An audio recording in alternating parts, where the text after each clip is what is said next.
Update India TV, हर खबर सच्चाई की ओर। विनोद सम्राट गुलाबराव बोरगावकर यांचे चिरंजीव आझाद उर्फ पापाभाई जमादार बोरगाव यांना राज्यस्तरीय पर्सन ऑफ द इयर पुरस्काराने सन्मानित।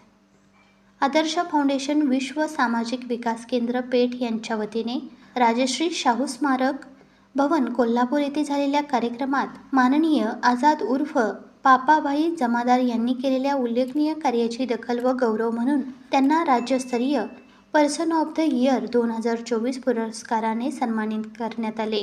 शिरोळच्या माजी उपनगराध्यक्षा माननीय कमलाबाई शिंदे, राज्यकर निरीक्षक माननीय दीपाली लोहार, ज्येष्ठ पत्रकार व सिने अभिनेते डॉक्टर दगडू माने, संयोजक माननीय विजय लोहार, मुबारक मुलानी, बापू जमादार, युसुफ जमादार यांच्या उपस्थितीमध्ये सन्मानपत्र, सन्मानचिन्ह, शाल, श्रीफळ व पुष्पगुच्छ देऊन त्यांना सन्मानित करण्यात आले। आझाद उर्फ पापाभाई जमादार यांनी कलाक्षेत्रात उल्लेखनीय कार्य केले आहे। तमाशा कलावंत यांना शासकीय योजना, मदत व मार्गदर्शन करण्यामध्ये ते नेहमी सक्रिय असतात। आझाद उर्फ पापाभाई जमादार यांचे सर्वत्र कौतुक होत आहे व त्यांच्यावर अभिनंदनाचा वर्षाव होत आहे।